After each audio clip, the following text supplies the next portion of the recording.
To my YouTube channel GK tutorial. Students, आज हम करने वाले हैं क्लास 8 की साइंस का chapter 2 that is microorganism friend and फो।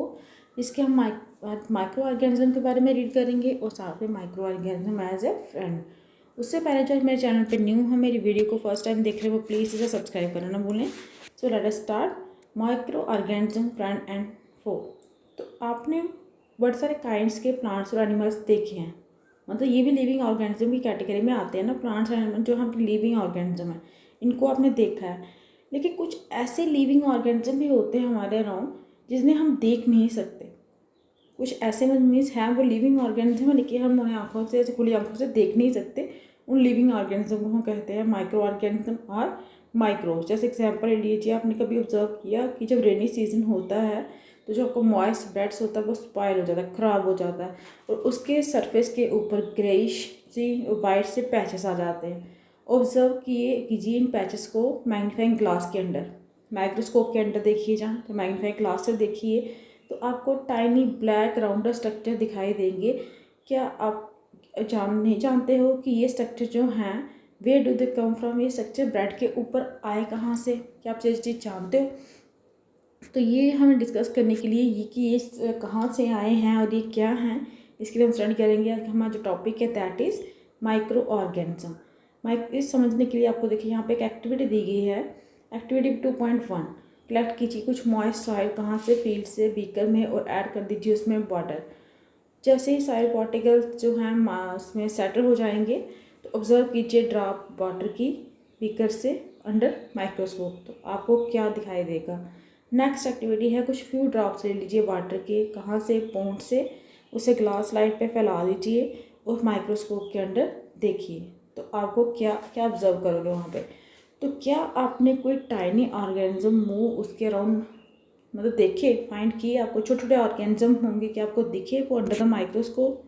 ठीक है, तो ऑब्जर्वेशन है अंडर माइक्रोस्कोप ये आपको शो करेंगे कि वाटर और सॉइल जो है वो फुल होते हैं टाइनी छोटे छोटे ऑर्गेनिज्म के, जो उनमें से ज़्यादातर जो हैं वो इस माइक्रो की कैटेगरी में फॉल नहीं करते, वो इतने छोटे हैं। ठीक है, ये आप माइक्रो ऑर्गेनिज्म जो माइक्रोब्स जो हैं वो बहुत छोटे साइज़ के होते हैं। इन्हें हम खुली आंखों से ऐसे बिना मतलब माइक्रोस्कोप के, जहाँ ग्लास लेंस के नहीं देख सकते। इनमें से कुछ जो होते हैं वो फंगस होते हैं, जो फंगस वो होते हैं जो ब्रेड के ऊपर जो हम बता रहे थे वो ग्रोथ करते हैं, उन्हें हम मैग्नीफाइंग ग्लास से देख सकते हैं।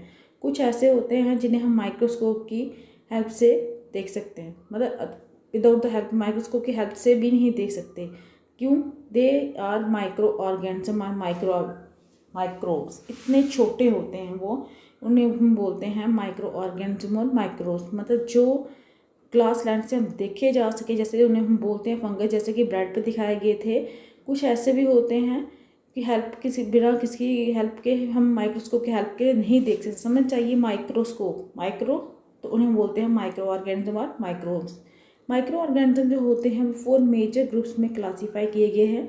ये ग्रुप्स कौन से होते हैं? Bacteria, fungi, protozoa and algae. ये 4 ग्रुप्स हैं जिनके में माइक्रो ऑर्गेनिज्म को डिवाइड किया गया है। उनमें से कुछ कॉमन माइक्रो ऑर्गेनिज्म हैं जो शो किए गए हैं फिगर 2.1 से 2.4 तक। आइए देखते हैं।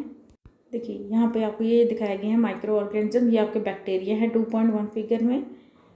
ये देखिए इनके नाम भी बताए गए हैं। ये आपकी एल्गी है 2.2 में। ये प्रोटोजोआ है, अमाइबर पैरामीशियन जो होते हैं आपके प्रोटोजोआ कैटेगरी में आते हैं। स्पाइरो वगैरह आपके एल्गी कैटेगरी में आती है। और जो ब्रेड का मोल्ड जो ब्रेड के ऊपर दिखते हैं, ये पेनिसिलिन और ये एस्परगैलिस, ये सब क्या है आपके फंगी हैं। तो ये इमेजेस यहाँ पे किसकी? माइक्रो ऑर्गेनिज्म की, जो 4 कैटेगरी में डिवाइड किए गए हैं। उसके अलावा जो वायरस होते हैं वो भी माइक्रोस्कोपिक होते हैं, लेकिन वो डिफरेंट किससे होते हैं? Micro organism. क्योंकि बैक्टीरिया वगैरह को छोड़ के वायरस भी होते हैं। जो वायरस होते हैं वो भी माइक्रोस्कोपिक होते हैं, लेकिन वो किससे डिफरेंट होते हैं? माइक्रो ऑर्गेनिज्म से डिफरेंट होते हैं। वो रिप्रोड्यूस करते हैं इनसाइड द सेल, जिस होस्ट के अंदर वो रहते हैं, होस्ट ऑर्गेनिज्म के अंदर रहते हैं, उनके सेल के अंदर वो रिप्रोड्यूस करते हैं। विच में भी बैक्टीरियम हो सकता है, प्लांट हो सकता है, एनिमल हो सकता है। उनमें से कुछ वायरस हैं जो आपको वो 2.5 फिगर में दिखाया गया। अभी हम देखेंगे कॉमन जो एलिमेंट जैसे बीमारियां होती हैं, अभी कोल्ड हो गया, फ्लू हो गया, ज़्यादा खांसी वगैरह जो होती है, ये कारण किसके होते हैं? वायरस के होते हैं। सीरियस डिजीज़ जैसे पोलियो हो गया, चिकन हो पॉक्स हो गया, ये भी किसके कारण है, कारण होता है वायरस का। जो आपका कोरोना का वायरस है जो इतना ज़्यादा फैला हुआ है इस टाइम पे, वो भी एक वायरस है। डिजीज़ जैसे होगी डिसेंट्री, मलेरिया, वो किसके कारण होती है, प्रोटोजोन्स के कारण। जबकि टाइफाइड, ट्यूबरक्लोसिस जो है ये सब बैक्टीरियल डिजीज़ हैं। ये आप अंडरलाइन करके रखिए वर्ड्स, कौन सी जो हैं, कौन से टाइप की डिजीज़ हैं, कौन से बैक्टीरियल हैं, कौन सी प्रोटोजोन हैं, कौन सी वायरल हैं। तो आपने अपनी क्लास 7th में पढ़ा होगा इन माइक्रो ऑर्गेनिज्म के बारे में, 6th और 7th में थोड़ा बहुत पढ़ा होगा। तो इसके साथ ही हम नेक्स्ट करने वाले हैं where do microorganism live. हम लोगों ने कैटेगरी में डिवाइड कर दिया माइक्रो ऑर्गेनिज्म को। अब ये माइक्रो ऑर्गेनिज्म रहते कहाँ पे हैं। माइक्रो ऑर्गेनिज्म जो होते हैं वो सिंगल सेल्ड होते हैं, जैसे कि बैक्टीरिया, कुछ एल्गी, प्रोटोजोआ, या मल्टी सेलर भी हो सकते हैं, जैसे कि कुछ एल्गी मल्टी सेलर भी होती हैं, फंगी जो आपका वो मल्टी सेलर होता है। तो ये लीव कहते हैं सारे टाइप के इन्वायरमेंट में, चाहे वो आइस कोल्ड हो क्लाइमेट हो, चाहे हॉट स्प्रिंग हो, डेजर्ट से लेके मार्शी लैंड तक। ये कहाँ पे फाउंड होते हैं, बॉडीज़ जो होती हैं एनिमल्स की उनके अंदर, इंक्लूडिंग ह्यूमंस के अंदर भी होते हैं। कुछ माइक्रो ऑर्गेनिज्म ग्रो करते हैं दूसरे ऑर्गेनिज्म के ऊपर, कई एग्जिस्ट करते हैं फ्रीली, एयर में, सॉइल में, फ्रीली, किसी के ऊपर नहीं। ठीक है, अब नेक्स्ट है माइक्रो ऑर्गेनिज्म और हम हमारे साथ माइक्रो ऑर्गेनिज्म का क्या लिंक है। माइक्रो ऑर्गेनिज्म जो होते हैं वो बहुत इंपॉर्टेंट रोल प्ले करते हैं हमारी लाइफ में। उनमें से कुछ तो बेनिफिशियल होते हैं हमें यही वे से, मतलब वो हमारे लिए बहुत फ़ायदेमंद होते हैं कुछ माइक्रो ऑर्गेनिज्म, और कुछ हैं जो हार्मफुल होते हैं और बीमारियों का कारण होते हैं। उन्हीं के बारे में हम डिटेल से स्टडी करेंगे। सबसे पहले हम देखते हैं कि हमारे लिए बेनिफिशियल कौन से होते हैं। जो हमारे लिए बेनिफिशियल होते हैं वो हमारे फ्रेंडली माइक्रो ऑर्गेनिज्म हो गए। माइक्रो ऑर्गेनिज्म जो होते हैं वो यूज़ होते हैं अलग अलग पर्पज़ के लिए। वो दही बनाना हो, आपका जमाना हो, ब्रेड बनाना हो, केक बनाना हो, तो इनमें इनका यूज़ होता है।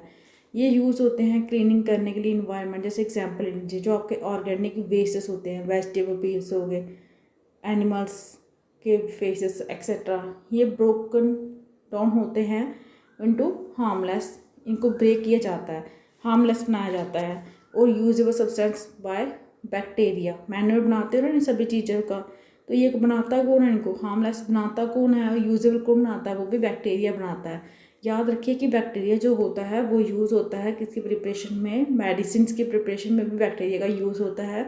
एग्रीकल्चर में ये यूज़ होता है सॉइल की फर्टिलिटी इंक्रीज़ करने के लिए, नाइट्रोजन फिक्सिंग के लिए। हमने पढ़ा था कौन सा बैक्टीरिया था जो नाइट्रोजन फिक्सिंग करता है, दैट इज़ राइजोबियम। ये चीज़ें भी आपको याद रखनी है। अब फर्स्ट आपका कौन सा यूज़ किया है इसके, हमने making of curd and bread. आपने क्लास 7th में पढ़ा होगा कि मिल्क जो है वो कर्ड पे टर्न हो जाता है, कन्वर्ट हो जाता है। वो कैसे, बैक्टीरिया से। कैसे, कर्ड के अंदर क्या होते हैं, कुछ माइक्रो ऑर्गेनिज्म होते हैं। उनमें से एक बैक्टीरियम होता है लैक्टोबैसिलस, वो प्रमोट करता है किसकी फॉर्मेशन को, कर्ड को। वो मल्टीप्लाई हो जाता है मिल्क में और कन्वर्ट कर देता है उसको कर्ड में। बैक्टीरिया आल्सो इन्वॉल्व होता है मेकिंग में चीज़ की, पिकल्स की, और भी कई सारी फूड आइटम की। इम्पॉर्टेंट इंग्रेडिएंट रावा, सूजी जैसे हो गया, इडली हो गया, भटूरा हो गया, इस कर्ड। क्या आप गैस कर सकते हो कि बैक्टीरिया और ईस्ट जो है वो भी हेल्पफुल होते हैं किसके लिए, फर्मेंटेशन ऑफ राइस, इडली और डोसा के लिए। बैटरली बैक्टीरिया और ईस्ट इनकी फर्मेंटेशन के लिए यूज़ होते हैं, ये चीज़ आपने याद रखना है। जिस तरह से कर्ड का बताया गया है, कर्ड जो है वो इम्पॉर्टेंट इंग्रेडिएंट है। सूजी रावा जो आपका बनता है, इडली भटूरा, उसमें कर्ड की कितनी नीड होती है। तो कर्ड को बनाने वाला कौन सा बैक्टीरिया, दैट इज़ लैक्टोबैसिलस। उस तरह कुछ बैक्टीरिया और ईस्ट होते हैं जो हेल्पफुल होते हैं किसके, फर्मेंटेशन के लिए, राइस, इडली और डोसा के लिए। यहाँ पे देखिए एक एक्टिविटी दी गई है आपको 2.3। आपको ½ kg फ्लोर आटा ले लेना है, उसमें कुछ शुगर लेनी, मिक्स करनी है, और गर्म पानी मिक्स कर दीजिए। कुछ अमाउंट डाल दीजिए ईस्ट पाउडर का। उसका क्या करना है, नट करके उसको सॉफ्ट डफ में चेंज कर दीजिए। क्या ऑब्जर्व करेंगे अप टू 2 घंटे के बाद, क्या आपका डफ जो है वो राइस हो गया। ठीक है, ये देखिए मैदा विद ईस्ट ऑफ पाउडर बताया, उसके बाद रेज्ड मैदा 2 घंटे के बाद देखिए कैसे वो फूल गया, स्वेलिंग हो गई है। तो यहाँ पे ईस्ट रिप्रोड्यूस हुआ रेपिडली, कितनी स्पीड में, 2 घंटे में। वो प्रोड्यूस हुआ carbon dioxide during respiration. Bubble जो थे गैस के वो फिल हो गए डफ में, और इंक्रीज़ हो गया उनका वॉल्यूम। देखिए यहाँ पे वॉल्यूम का इंक्रीज़ हो गया। ये जो बेसिस था ये यूज किसके कारण में हुआ है, ईस्ट का यूज़ होता है बेकिंग इंडस्ट्री में, मेकिंग ब्रेड के लिए, पेस्ट्री के लिए, केक्स के लिए। इसी तरह से उनका डफ बनाया जाता है और इसी डफ को क्या बनाए जाते हैं, पेस्ट्रीज बनाई जाती हैं, ब्रेड्स बनाए जाते हैं, केक्स बनाए जाते हैं। ठीक है, तो यह था हमारा टॉपिक आज का माइक्रो ऑर्गेनिज्म। आज के लिए इतना ही। नेक्स्ट हम टॉपिक जो है वो नेक्स्ट वीडियो में डिस्कस करेंगे। अगर आपको मेरी वीडियो अच्छी लगी हो तो प्लीज़ इसे लाइक कीजिए, शेयर कीजिए और चैनल को सब्सक्राइब कीजिए। Thank you.